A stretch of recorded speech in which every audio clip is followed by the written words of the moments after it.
So I just stumbled upon this awesome resource about j2me, Java's micro edition. It's pretty fascinating.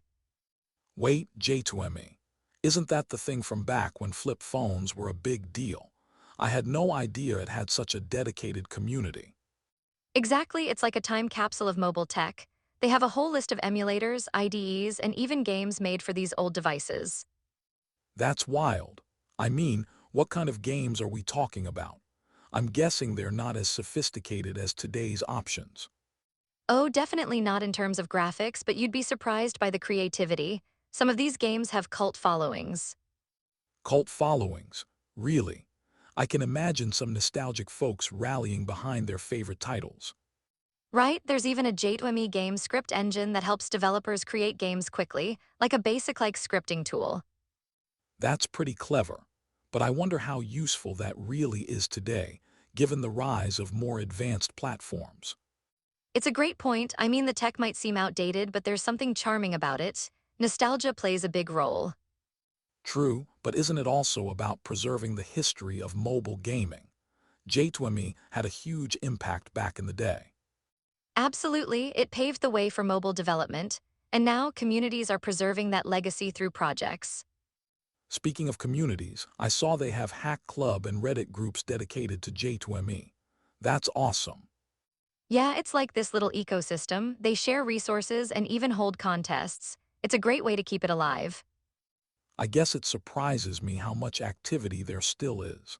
I think it would have faded away by now. You'd think so, but there's something about retro tech that keeps people engaged. It's a form of artistic expression. That makes sense. Plus, there's a learning aspect to it, like how to code for limited hardware. Exactly, and there are tons of tutorials and academic papers that dive into j2me programming. I wonder how those resources compare to what we have today. Do they hold up? That's a solid question. Some techniques might be dated, but others remain relevant, especially in embedded systems. Oh, right. Embedded systems are still a thing, and the lessons from J2ME could be applicable there. Totally, it's like a bridge connecting the past to modern development, showing us where we came from.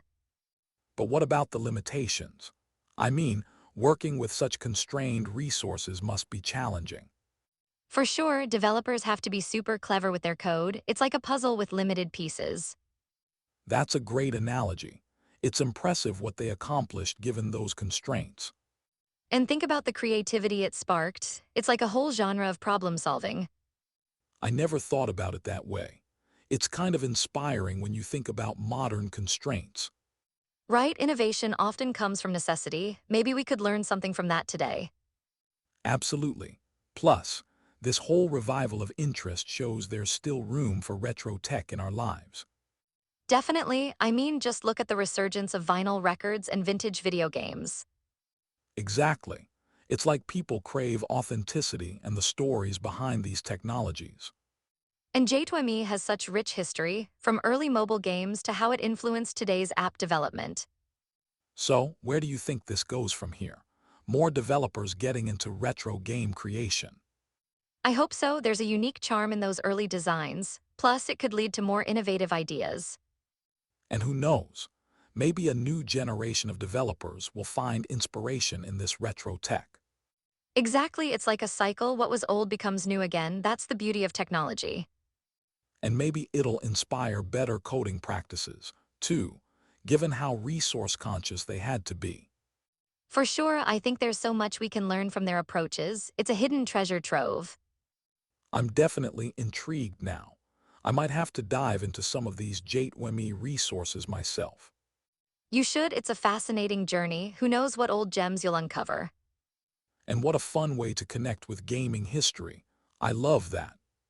Totally, plus, it's a reminder that every piece of tech we have today had to start somewhere.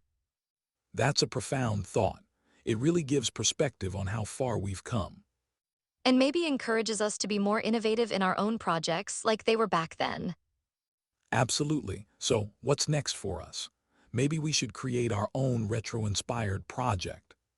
I love that idea. Let's brainstorm some concepts. It could be a fun challenge. Totally. I can't wait to see what we come up with together.